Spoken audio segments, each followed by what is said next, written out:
دویم نمبر هغه سړی چې د مور او پلار کې یو مور یې دا یا پلار یې یا دواړه دي د بوډاتوب په حالت کې ولیدا او د مور او پلار دومره دعا وانه غستا دومره ولړه خوشاله نه کو دومره ولا خدمت ونه کو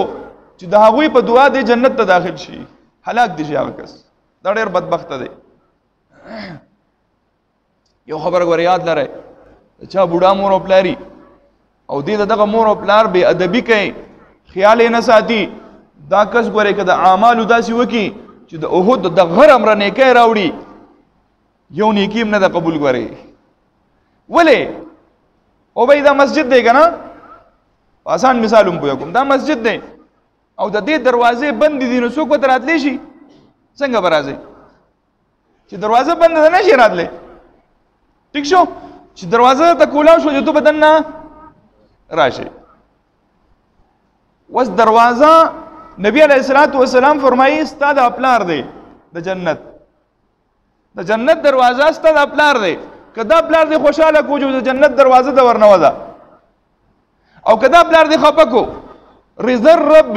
فی رضا الوالد د خپلار رضامندی د الله رضامندی ده او د خپلار ناراضگی د الله ناراضگی ده او مور دا ډایرک جنت الجنة تحت اقدام الامهات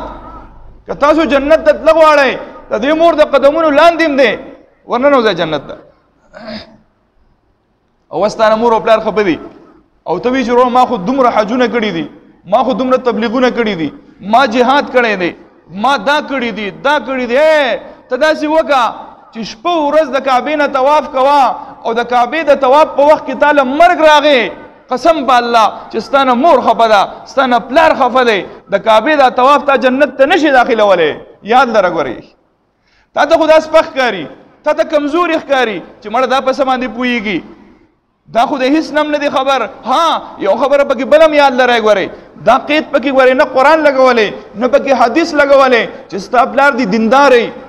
نه پلار کې دی هر څنګه دی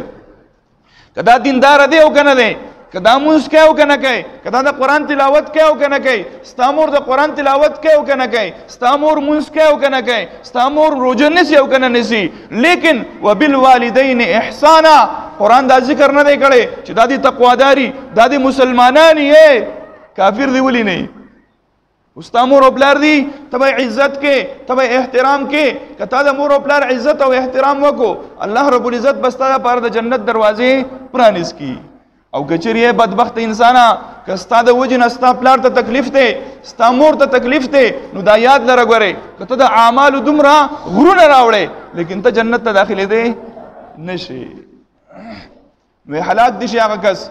چې د مور او پلار نه یو د بوډاتوب په حالت کې ولیدو او د دومره د مور او پلار خدمت ونه کو چې د جنت ته داخل